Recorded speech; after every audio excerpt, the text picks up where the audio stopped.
NDA కూటమి CM deputy సీఎంలతో ప్రధాని మోదీ సమావేశం కానున్నారు. ఈ నెల 25న ఢిల్లీలో సమావేశానికి హాజరు కావాలని ఆహ్వానించారు. ఈ సమావేశానికి సీఎం చంద్రబాబుతో పాటు పవన్ కళ్యాణ్ కూడా వెళ్లనున్నారు. ఆపరేషన్ సింధూర్తో పాటు తాజా పరిస్థితిపై చర్చించనున్నారు.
ఎన్డీఏ కూటమి సీఎంలు డిప్యూటీ సీఎంలతో ప్రధాని నరేంద్ర మోదీ సమావేశం కానున్నారు. ఈ నెల 25న ఢిల్లీలో సమావేశానికి హాజరు కావాలని ఆహ్వానించారు. ఈ సమావేశానికి సీఎం చంద్రబాబుతో పాటు పవన్ కళ్యాణ్ కూడా వెళ్లనున్నారు. ఆపరేషన్ సింధూర్తో పాటు తాజా పరిస్థితులపై చర్చించనున్నారు. దీనిపై మరింత సమాచారం మా కరెస్పాండెంట్ రాజ్ కుమార్ అందిస్తారు. రాజ్ కుమార్,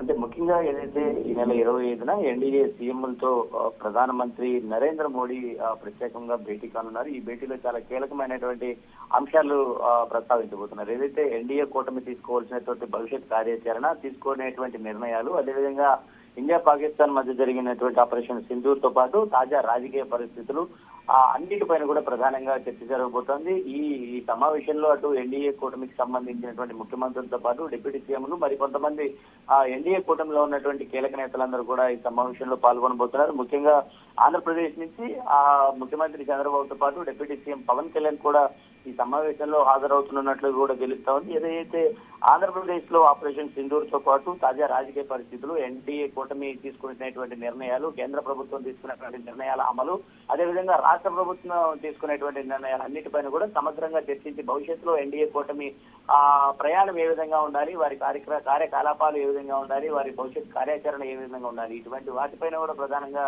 నరేంద్ర మోడీ ఎన్డీఏ నేతలతో ప్రధానంగా సమావేశం ఉన్నట్టు కూడా తెలుస్తోంది. వాటిపైన కూడా సమగ్రమైనటువంటి వివరాలను కూడా పూర్తి స్థాయిలో ఎన్డీఏ కూటమి నేతలకు నరేంద్ర మోడీ ఉన్నట్లు కూడా తెలుస్తోంది. దీనికి సంబంధించి కూడా పవన్ కళ్యాణ్, చంద్రబాబు ఈ సమావేశానికి హాజరై అక్కడ ఉన్నటువంటి తాజా రాజకీయ పరిస్థితులపై నరేంద్ర మోడీకి వివరించేటువంటి అవకాశం కనపడతా ఉంది. రైట్ రాజ్ కుమార్, ముఖ్యంగా ప్రజలు ఏమనుకుంటున్నారు, మొన్న ఆపరేషన్ సింధూర్పై ప్రజల యొక్క అభిప్రాయాలు కూడా తెలుసుకునే అవకాశాలు ఉన్నాయనుకోవచ్చా? ఖచ్చితంగా కేంద్ర ప్రభుత్వం తీసుకునేటువంటి నిర్ణయాల పట్ల అటు ఎన్డీఏ కూటమి తీసుకునేటువంటి నిర్ణయాలు, అటు ఆ నిర్ణయాల అవలంబనకు సంబంధించి కూడా పూర్తి స్థాయిలో ప్రజల నుంచి చాలా హర్షాద్రేకాలు వ్యక్తం అవుతున్నాయి. ఏదైతే రాష్ట్రంలో కూటమి ప్రభుత్వం అధికారంలోకి వచ్చినటువంటి తర్వాత తీసుకునేటువంటి అన్ని నిర్ణయాలు, గత వైసీపీ ప్రభుత్వంలో చేసినటువంటి అప్పులు, అదేవిధంగా పూర్తిగా కూడా ఆంధ్రప్రదేశ్ అంతా కూడా దివాళా తీసినటువంటి పరిస్థితి ఉన్నటువంటి క్రమంలో ఆంధ్రప్రదేశ్ ను గాడిన పెట్టగలిగేది కేవలం కూటమి ప్రభుత్వం మాత్రమేనని అటు ప్రజలందరూ కూడా విశ్వసిస్తున్నారు. అందుకు అనుగుణంగానే ఏదైతే ఆ కూటమిలో ఉన్నటువంటి పార్టీలన్నీ కూడా అందుకు అనుగుణంగానే ముందుకెళ్తా ఉన్నాయి. ఈ నేపథ్యంలో ఆపరేషన్ సింధూర్కి సంబంధించిన ప్రజల మద్దతు కేంద్ర రాష్ట్ర ప్రభుత్వాలన్నిటికీ కూడా చాలా బలంగా ఉంది. అందులో ఇక్కడ ఉన్నటువంటి తాజా రాజకీయ పరిస్థితులపై కూడా మోడీకి ముఖ్యమంత్రి చంద్రబాబుతో పాటు డిప్యూటీ సీఎం పవన్ కళ్యాణ్ కూడా వివరిస్తున్నారని చెప్పుకోవచ్చు. Right, thank you Raj Kumar.